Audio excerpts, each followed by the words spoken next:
Everyone, I'd like to welcome Tom King to the interview room at the Tennessee Scottish Open. Tom, thanks for joining us. Solo third and tie 6 here in your first two starts. How special is it for you to come back to the Renaissance Club? Yeah, this is where it kind of all started for me. I started making my run here in Scotland, and I had a chance to win last year as well, so it's just good vibes. And of course, I think it's in different shape again from last year, and I'm kind of excited to get this going. With that run-up finish at Travers recently, is your game where you wanted to be coming to this week and with some big weeks ahead of you as well? Yeah, obviously I went on a big 9-week stretch, and to kind of just show myself a little bit about when the stakes got high and I was able to perform, and just those little things kind of coming together. And my games obviously had a slow start to the season, but it's definitely picked up, and definitely coming over here, I'm happy with my games up. James? What did you learn from dueling with Scotty? So here's the thing. I think because I know Scotty so well, we played a lot at home. It was kind of like the first time I got to see him in action, as just not being like smack talking at home and having jokes and stuff. It was just really sincere, like trying to win a golf tournament, and I got to really see that world on the one side of him, and like just those little things I picked up where he's just he is where he's at because of just how good he is. He coming down the stretch. I had one bogey for the day, and we both beat the field by 2, and he just went bogey-free 5 under to win. He had to play good golf to win, and I think taking a loss, there's no shame, to losing to number 1 golf in the world. So obviously it was tough that we didn't get the win on my end, but there's so many things that I picked up personally, and we had a nice conversation after. He beat me, and the words he said to me definitely meant a lot. What is it about playing golf in this part of the world that you feel like agrees with you or you like about it? I don't know. Just for some reason, this was kind of my first official time playing links golf, and 2 years ago I wasn't really, I didn't really know what to expect because it's just so new. But for some reason, I think when the wind's up and you have to be so precise with your landing spots, and you got to be so smart, and you can, you can do so many things. Just it's not like parkland where you hit a driver as far as you can, and hit the ball as close as you can. You have to really strategize and pick your spots and make sure you position the golf hole so those things are just so unique, and I think really test every aspect of your game. I think that's what I love about it. We'll go next to David here on the left.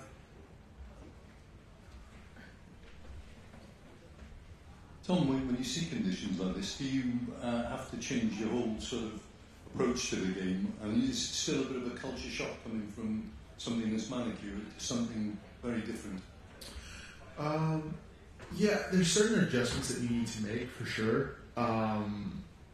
Because like with tee shots, you're definitely hitting it a little bit lower than you would actually normally do, just because of wind, and like you can use the ground to your advantage. People think that being this firm, you can't hit it high and stuff, and to a certain point you're right, but that actually gives you an opportunity to hit a different club and use the ground to your advantage. And culture shock wise, I don't really think so, because as a kid, I turned pro when I was 15, and I had to travel all around the world to get to the PGA Tour. So adjusting to new places, I'm very familiar with, and I think really, if you want to be as good as you want to be in the world, you have to come out here and adjust. You can't just go out and play well in the U.S. You have to come out here and just prove to yourself that you can play. And I feel like adjustment-wise, I love playing out here. I love playing out in the U.S.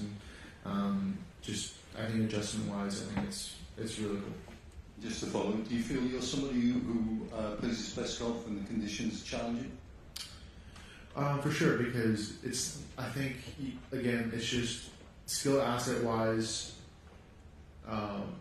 It gets to a certain point with the win, because mental toughness comes a lot into play when the conditions get tough, because you have to be okay with tough breaks. You might hit a perfect golf shot, and because of the wind gusting 4 miles out, you're gonna have bad breaks, and to be okay with that and move on is just all about just sucking it up and getting that mindset of it happens. And I think people who succeed out here in the wind definitely are good at that, and people who struggle, I think, just have a hard time adjusting to that. Doug? What was the logic, assuming there was logic, of playing 9 consecutive weeks? Obviously, the biggest thing was just trying to find my game. It wasn't like a panic situation where, oh, I need to get my FedEx points up. Definitely played a little bit of a role, but my big thing was, man, I'm playing good at home. Just when I go to tournaments, I'm not sharp. And, I sat down with my team, and the big thing was, I think I just got to play a lot of events. I got to get my tournament sharpness again. I got into some bad spots with my swing early in the season, so just making adjustments after that, after the players really. I really thought about, man, I'm playing good, my swing's in a good place, I just need my competitiveness to match up. And the 9 weeks definitely, I think, was called for. It wasn't, I did everything I could to play 9 weeks because I knew it was going to be a long stretch, but the amount of things I picked up again from the 9 week stretch was just, I would do that again next year if I had to.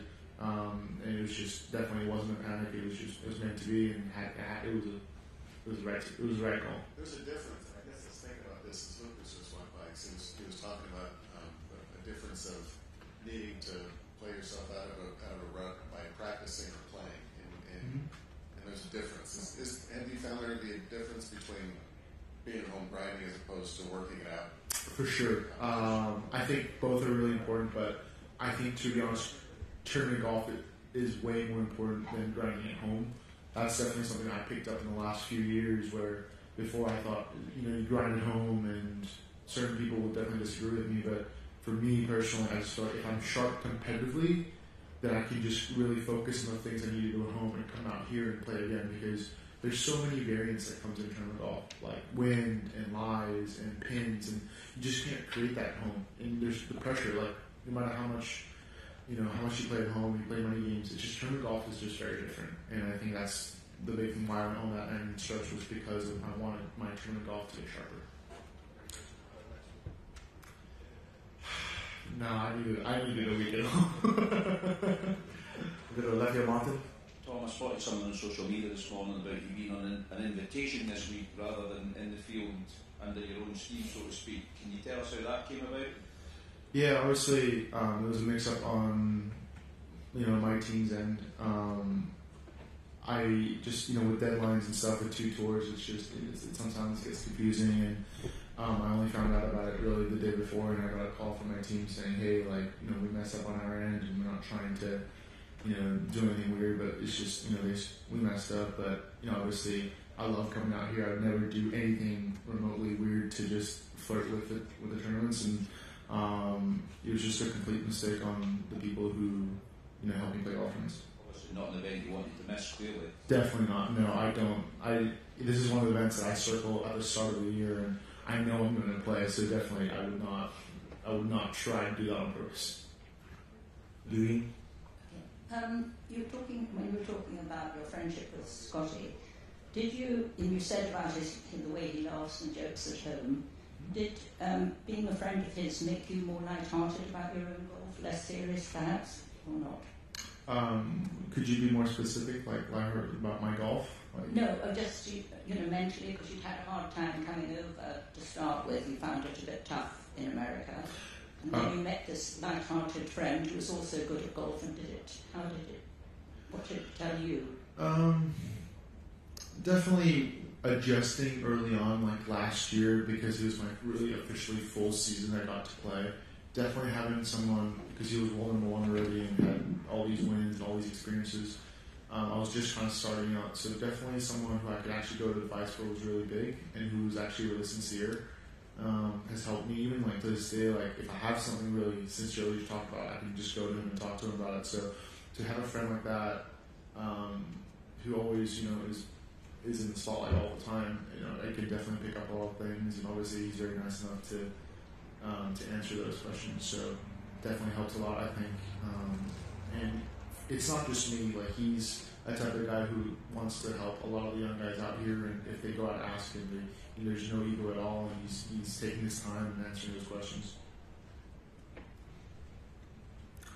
Okay, one final one from Doug. Sorry, I'm curious, looking ahead, not so much for next week, but about the Olympics. What are your thoughts on that, and what are you going to do the week between the Open and Paris? So I'm going to stay over here. I just think it's too much to go back home. It's just, I'll be home for 4 days and go back. It's just, there's no point. So after the British, I'll be over here, and I'm excited to go to the Olympics. I never really had the opportunity as a kid because to represent my country as an amateur as well. So to be on the world stage in France, I got to play at the French Open last year, so I know the course pretty well. So prep's going to be good, and hopefully I'll have a chance. Did you turn pro at 15? You never would have played in the Asian Games or anything? Yeah, exactly. I turned pro 15 really young, and I never grew up in Korea, so I just never had an opportunity. Like, my amateur ranking was really terrible. I think I was 1,000 something in the world, and I decided to turn pro. So it's been a long road for me to be able to represent my country. Okay, Tom, thanks for the time and good luck this week. All right, thank you guys.